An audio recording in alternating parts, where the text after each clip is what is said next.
Harry turned to Hermione. "Do something," he said desperately. Hermione stepped forward.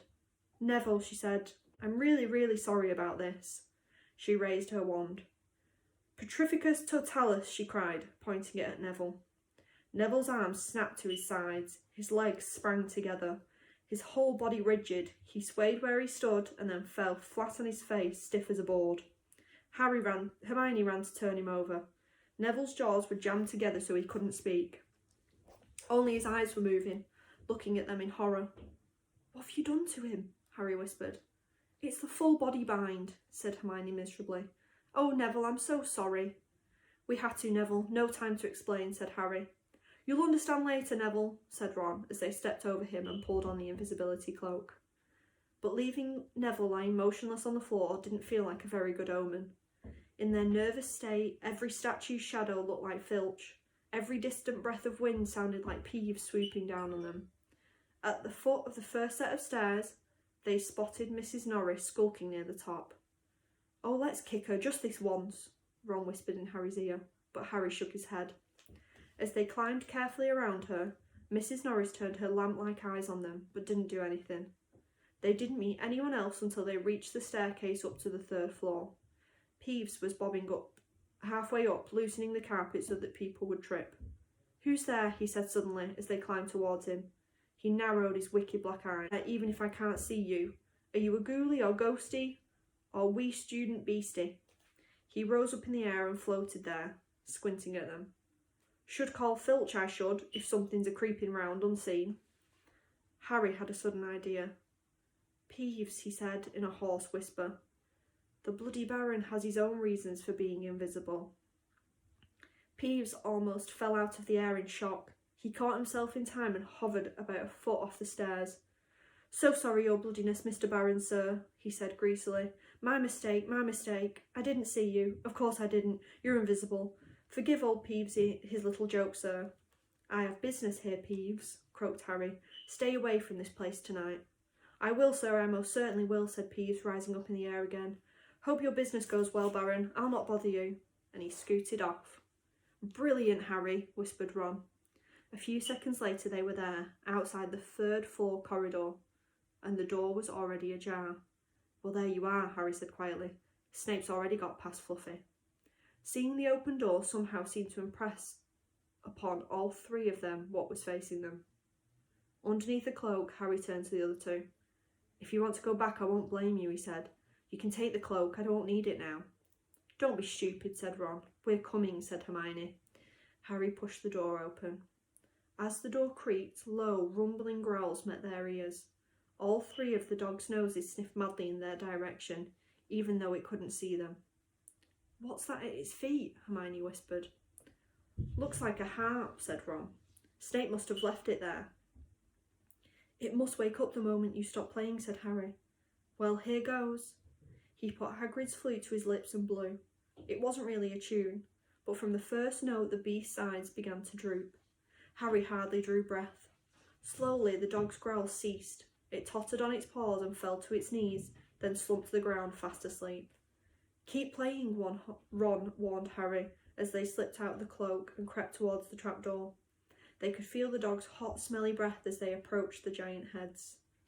"I think we'll be able to pull the door open," said Ron, peering over the dog's back. "Want to go first, Hermione?" "No, I don't." "All right." Ron gritted his teeth and stepped carefully over the dog's legs. He bent and pulled the ring of the trapdoor, which swung up and open. "What can you see?" Hermione said anxiously. "Nothing, just black. There's no way of climbing down, we'll just have to drop." Harry, who was still playing the flute, waved at Ron to get his attention and pointed at himself. "You want to go first, are you sure?" said Ron. "I don't know how deep this thing goes." "Give the flute to Hermione so she can keep him asleep." Harry handed the flute over. In the few seconds' silence, the dog growled and twitched, but the moment Hermione began to play, it fell back into its deep sleep. Harry climbed over it and looked down through the trapdoor. There was no sign of the bottom. He lowered himself through the hole until he was hanging on by his fingertips. Then he looked up at Ron and said, "If anything happens to me, don't follow. Go straight to the Owlry and send Hedwig to Dumbledore, right?" "Right," said Ron. "See you in a minute, I hope." And Harry let go. Cold, damp air rushed past him as he fell down, down, down, and flump. With a funny, muffled sort of thump, he landed on something soft. He sat up and felt around, his eyes not used to the gloom. It felt as though he was sitting on some sort of plant. "It's okay," he called up to the light the size of a postage stamp, which was the open trapdoor. "It's a soft landing, you can jump." Ron followed straight away. He landed sprawled next to Harry. "What's this stuff?" were his first words. "Dunno, sort of plant thing. I suppose it's here to break the fall. Come on, Hermione." The distant music stopped. There was a loud bark from the dog, but Hermione had already jumped. She landed on Harry's other side.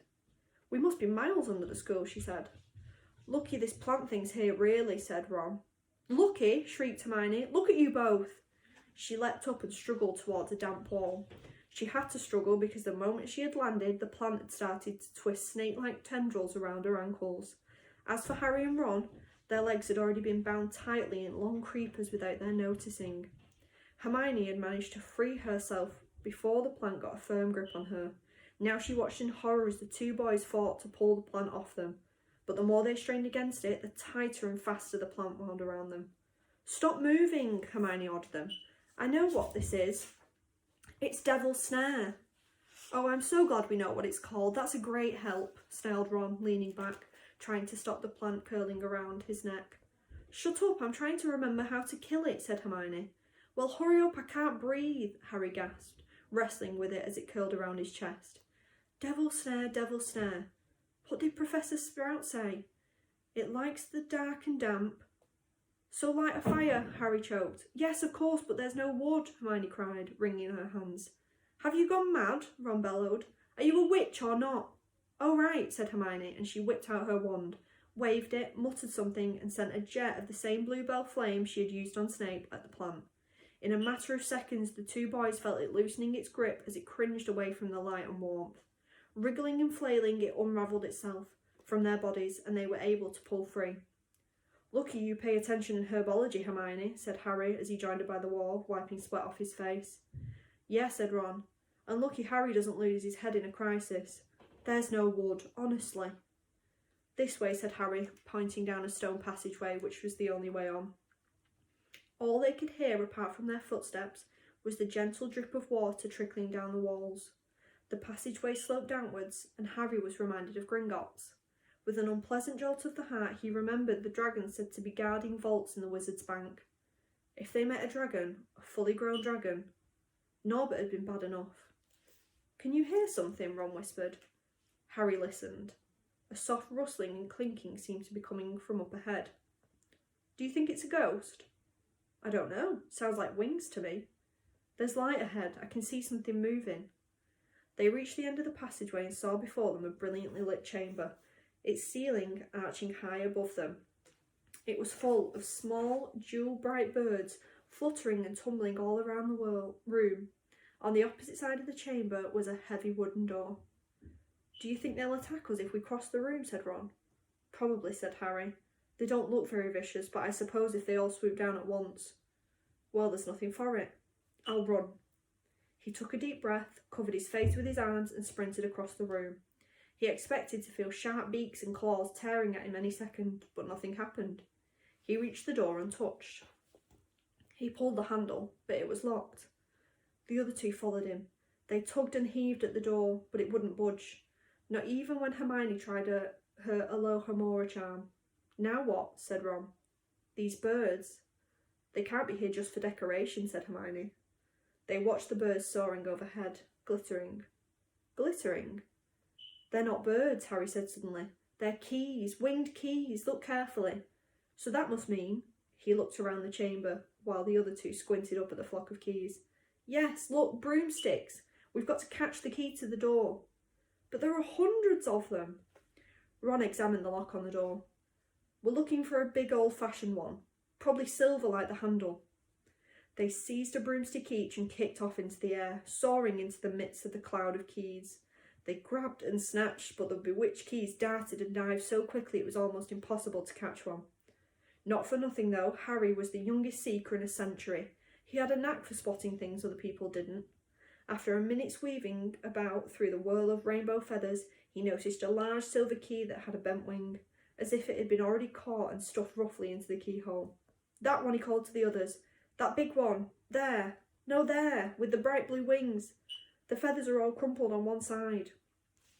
Ron went speeding in the direction that Harry was pointing, crashed into the ceiling and nearly fell off his broom. "We've got to close in on it," Harry called, not taking his eyes off the key with the damaged ring. "Ron, you come at it from above. Hermione, stay below and stop it going down, and I'll try and catch it. Right now." Ron dived. Hermione rocketed upwards. The key dodged them both, and Harry streaked after it. It sped towards the wall. Harry leant forward and, with a nasty crunching noise, pinned it against the stone with one hand. Ron and Hermione's cheers echoed around the high chamber. They landed quickly and Harry ran to the door, the key struggling in his hand. He rammed it into the lock and turned. It worked. The moment the lock had clicked open, the key took flight again, looking very battered now that it had been caught twice. "Ready?" Harry asked the other two, his hand on the door handle. They nodded. He pulled the door open. The next chamber was so dark they couldn't see anything at all, but as they stepped into it, light suddenly flooded the room to reveal an astonishing sight. They were standing on the edge of a huge chessboard, behind the black chessmen, which were all taller than they were, and carved from what looked like black stone. Facing them, way across the chamber, were the white pieces. Harry, Ron and Hermione shivered slightly. The towering white chessmen had no faces. "Now what do we do?" Harry whispered. "It's obvious, isn't it?" said Ron. "We've got to play our way across the room." Behind the white pieces they could see another door. "How?" said Hermione nervously. "I think," said Ron, "we're going to have to be chessmen." He walked up to a black knight and put his hand out to touch the knight's horse. At once the stone sprang to life. The horse pawed the ground and the knight turned his helmeted head to look down at Ron. "Do we, have to join you to get across?" The black knight nodded. Ron turned to the other two. "This wants thinking about," he said. "I suppose we've got to take the place of 3 of the black pieces." Harry and Hermione stayed quiet, watching Ron think. Finally, he said, "Now don't be offended or anything, but neither of you are that good at chess." "We're not offended," said Harry quickly. "Just tell us what to do." "Well, Harry, you take the place of that bishop, and Hermione, you go next to him instead of that castle." "What about you?" "I'm going to be a knight," said Ron. The chessmen seemed to have been listening, because at these words a knight, a bishop and a castle turned their backs on the white pieces and walked off the board, leaving 3 empty squares, which Harry, Ron and Hermione took.